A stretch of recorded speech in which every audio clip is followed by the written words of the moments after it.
नमस्कार, मैं हूं डॉक्टर अजय यादव और आज हम लोग बात करने वाले हैं आर्थराइटिस एवं रूमेटिज्म पे। तो जहां वियर एंड टियर हो वहां पर आर्थराइटिस होता है। एक्चुअली दो हड्डियों को जो जोड़ने वाली कुशन होती है वो डैमेज हो जाती है। एक और बीमारी है जैसे रूमेटॉइड आर्थराइटिस है, तो ये ऑटो इम्यून डिजीज है। सोरियाटिक आर्थराइटिस भी होती है, एंकाइलोजिंग स्पॉन्डिलाइटिस होती है, ये भी इसमें भी स्पाइन अफेक्ट होती है, ऑटो इम्यून डिजीज है। सैक्रोइलियक से नेक तक पेन रहता है, स्पॉन्डिलाइटिस है। आर्थियोआर्थराइटिस डिजनरेशन की वजह से होती है। कई बार जॉइंट्स पे स्पर हो जाते हैं, इरोजन होते हैं बोन्स के। तो कौन कौन सी दवाइयाँ कहाँ कहाँ पे काम आती है, इनके बारे में हम लोग बात करते हैं। कैलकेरिया फास ये ज़्यादातर टिश्यू फार्मेशन में मदद करती है। कैलकेरिया फास टिश्यू फार्मेशन में मदद करती है। इसी तरह से कैलकेरिया फ्लोर है। कैलकेरिया फ्लोर डिस्ट्रक्शन के काम में आती है, यानी कि रिड्यूस करता है स्वेलिंग को और रिसेट करता है डिस्क को। वर्टिब्रल डिस्क जो होती है उनके वर्टिब्रा के बीच में जो डिस्क होती है, तो कैलकेरिया फ्लोर का काम है। कहीं पे स्पर हो, एक्जोस्टोसिस हो यानी कि हड्डी निकली हो, हार्ड स्वेलिंग हो, या फिर एक्सक्रीशंस हो, स्लिप डिस्क हो, तो इन सभी जगहों पर, इन सभी कंडीशंस में स्वेलिंग को रिड्यूस करना हो और डिस्क को रिसेट करना हो तो कैलकेरिया फ्लोर डिस्ट्रक्शन के लिए, कैलकेरिया फास टिश्यू फार्मेशन के लिए बहुत अच्छी दवा है। और अगर जो नेक की मसल होती है, थोड़ा नेक पे मस्कुलर पेन लेके लोग आते हैं, तो जो नेक की मसल होती है या लंबर की मसल होती है, अगर उसमें स्प्रेन आती है यानी कि स्पॉन्डिलाइटिस की दिक्कत आती है, तो वहाँ के लिए एक्टिया रेसिमोसा, एक्टिया स्पाइकाटा भी क्रैम्पी मस्कुलर पेन की बहुत अच्छी मेडिसिन है। क्रैम्पी मस्कुलर पेन के लिए एक्टिया रेसिमोसा, एक्टिया स्पाइकाटा बहुत अच्छी मेडिसिन है। नेक की मसल हो गई, जैसे लंबर रीजन की मसल्स हो गई, तो वहाँ के लिए बहुत अच्छी है। कहीं पे ब्रूइज्ड सेंसेशन हो, जैसे कि मारा गया हो, जैसे चोट लगी हो, मार खा के चोट लगती है उस तरह का हो, तो वहाँ पे अर्निका। कहीं पे स्प्रेन हो, स्प्रेन मतलब मोच टाइप का दर्द हो, तो वहाँ पे रस्टॉक। एक और मेडिसिन मैं बताऊँगा, एस्ट्रोसियाना कार्बोनिकम।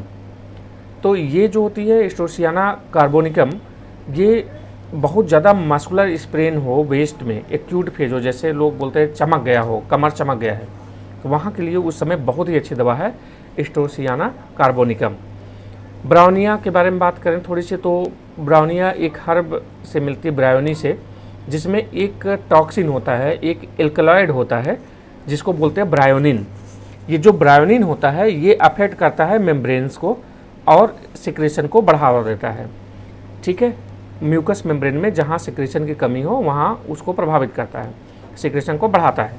इसलिए जब कभी म्यूकस मेम्ब्रेन सूख जाए, डिहाइड्रेट हो जाए, ठीक है, ब्राउनिया बहुत अच्छा काम करती है। इस प्रकार यह बीमारियों, ऐसी खास करके बीमारियों जिनमें किसी भाग का सूखापन हो, तो यह एक बहुत ही अच्छी दवा है। म्यूकस मेम्ब्रेन का ड्राइनेस हो या फिर डिहाइड्रेटिंग फ्लूइड हो, जो शरीर के किसी भी हिस्से में सूख जाता हो, ठीक है, जिसके कारण मूवमेंट में दर्द होता हो, जैसे कई बार घुटने में साइनोवियल फ्लूइड है तो उसके सूख जाने से चलने फिरने में दर्द हो सकता है, सूजन हो सकता है। तो ब्राउनिया दवा जिस मूवमेंट में पेन है, मतलब कि जहाँ पर मूवमेंट पेशेंट करता है वहाँ पे पेन होता है, रुकने पर उसको आराम महसूस होता हो, तो वहाँ के लिए अच्छी दवा है, वहाँ यूज करते हैं।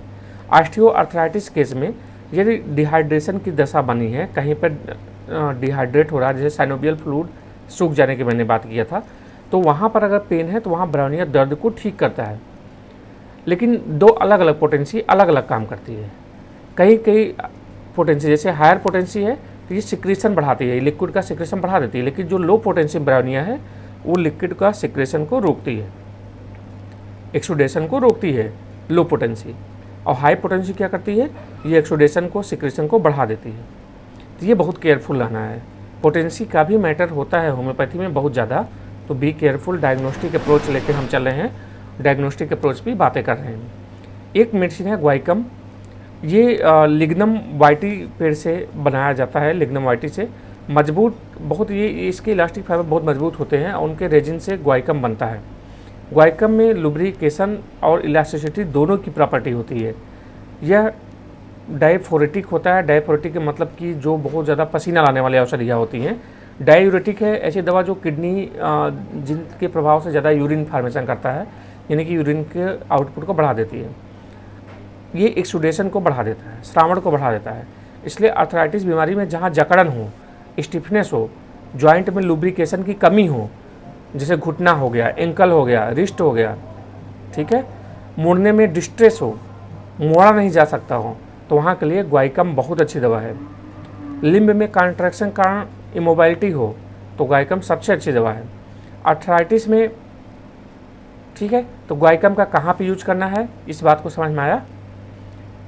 ग्वाइकम का पहले देखिए बंद का पा कहाँ से रहे हम लोग, एक ऐसे पेड़ से पाते हैं लिग्नम वाइटी से, जिसके इलास्टिक फाइबर बहुत मजबूत होते हैं और जिसके रेजिन बहुत मजबूत होते हैं। तो इसमें जो प्रॉपर्टी होती है, इनहेरिटेंट प्रॉपर्टी होती है लुब्रिकेशन की और इलास्टिसिटी की, ठीक है। तो जहाँ पर आर्थराइटिस बीमारी में जहाँ जकड़न, स्टिफनेस, जॉइंट में लुब्रिकेशन की कमी हो, घुटना, एंकल, रिस्ट, इन सब में मुड़ने में डिस्ट्रेस हो, तो वहाँ के लिए ग्वाइकम बहुत अच्छी दवा है। लिम्ब में कॉन्ट्रैक्शन के कारण इमोबिलिटी हो तो भी ग्वाइकम यूज किया जा सकता है। अब आते हैं हम लोग नर्व का कंप्रेशन, नर्व वाले पेन के लिए। आर्थराइटिस में कई बार नर्व का कंप्रेशन होता है, नस नस में प्रॉब्लम होता है, तो हाइपेरिकम इसके बहुत अच्छी पेन रेमेडी होती है, पेन रिड्यूस करती है। और आप तो जानते हो हाइपेरिकम नर्व इंजरी की बेस्ट मेडिसिन होती है। हाइपेरिकम जो है ये न्यूराइटिस का मतलब इन्फ्लेमेशन ऑफ पेरिफेरल नर्व्स, तंत्रिका शोथ बोलते हैं, नंबनेस जहाँ पर सुन हो जाए, टिंगलिंग, लैसिनेटिंग पेन, बहुत ज़्यादा तेज दर्द हो, तीव्र दर्द हो, इस प्रकार के ट्रॉमेटिक न्यूरल्जिया की बेस्ट मेडिसिन है हाइपेरिकम। ऐसा आर्थराइटिस जिसमें कंप्रेशन या फिर नर्व इंजरी होती हो, नर्व इंजरी हो जिसके कारण दर्द होता हो, शून्य हो जाता हो या टिंगलिंग हो, तो हाइपेरिकम वहाँ पे बहुत अच्छी दवाई है। जब सारे जॉइंट्स, सारे बड़े जॉइंट्स, खास करके शरीर के निचले हिस्से वाले जॉइंट्स प्रभावित हो आर्थराइटिस से, रूमेटॉइड आर्थराइटिस हो या गठिया की गांठें हो, आर्थराइटिक नोडोसिटीज़ हो, तो लीडम बहुत अच्छी दवा है। मार्सटी में गुण है ठीक करने के ऐसे मरीजों में। किसी पेशेंट को आप देखें घुटने में बहुत सूजन लेकर आता है, बोन पेन बहुत ज़्यादा होता है, रात को बढ़ जाता है, ये ग्लैंडुलर अफेक्शन से जुड़ा होता है, फ्लूइड का सिक्रेशन ज़्यादा होता है या नी में इफ्यूजन ज़्यादा होता है लिक्विड का, तो वहाँ के लिए बहुत अच्छी दवाई होती है काली आयोडीन। काली जो होती है यानी कि फास्फोरस बहुत दर्द को कम करती है, आयोडीन जो होती है वो इन्फ्लुएंस करती है ग्लैंडुलर सिक्रेशन को, हार्मोन तक को वो इन्फ्लुएंस करती है, ग्लैंडुलर सिक्रेशन में हार्मोन तक को इन्फ्लुएंस करती है ज़्यादा सिक्रेशन के लिए। चाहे प्लूरिसी हो या फिर साइनोवियल इफ्यूजन हो, घुटने में सूजन हो जाती है जहाँ लिक्विड इकट्ठा होता है, या दर्द हो, काली आयोडीन बहुत अच्छी दवा है। यदि रूमेटिक पेन डैम्प वेदर में बढ़ जाए या नमी वाले मौसम में बढ़ जाए तो वहाँ के लिए रेस्टॉक्स बहुत अच्छी दवा है। रेस्टॉक्स मस्कुलर पेन की दवा है, जबकि काली आयोड किसकी दवा होती है, काली आयोड के आप यूज कर सकते हैं हड्डियों के दर्द के लिए। तो मेरी तो एक यही रिक्वेस्ट है कि आप सबके लिए बहुत मेहनत से वीडियोज़ बनाए जा रहे हैं और इसका रिजल्ट हमको तब मिलेगा जब आप इसको बहुत ज़्यादा शेयर करेंगे, बहुत ज़्यादा पसंद करेंगे, देखेंगे, लोगों को अवेयर करेंगे। मैं एक चीज़ कहना चाहता हूँ कि मैं यहाँ पर मेडिकल लैंग्वेज काफ़ी यूज करता हूँ क्योंकि मैं पढ़ा लिखा डॉक्टर हूँ। मुझे जो पढ़ाया गया है मेरे गुरुजनों द्वारा, Lal Bahadur Shastri homeopathic medical college के, या फिर जो अपने प्रैक्टिस में सीखा हूँ, वो सारी बातें आपसे शेयर करता हूँ। कोई बहुत बड़ा पंडित या विद्वान नहीं हूँ, बस कुछ ऐसी बातों को शेयर करता हूँ जो हो सकता है मेरे जैसे किसी न्यू कमर के लिए, नए होम्योपैथिक प्रैक्टिशनर के लिए थोड़ी बहुत उसकी मदद हो जाए, बस यही पर्पज़ है। अब बहुत बहुत धन्यवाद आप सबका यहाँ तक देखने के लिए। शेयर कीजिए, लाइक कीजिए, इसका व्यूअरशिप आप बढ़ाइए। आप सबके सहयोग से ही चैनल आगे बढ़ेगा और इस पर बहुत ही अच्छे अच्छे वीडियो आएंगे। ये तो आर्थराइटिक, जॉइंट्स पेन, रूमेटिज्म, इन सब का पहला वीडियो था। सेकंड वीडियो बहुत जल्दी आएगा। बहुत बहुत धन्यवाद, नमस्कार, प्रणाम, सब लोग बहुत खुश रहिए।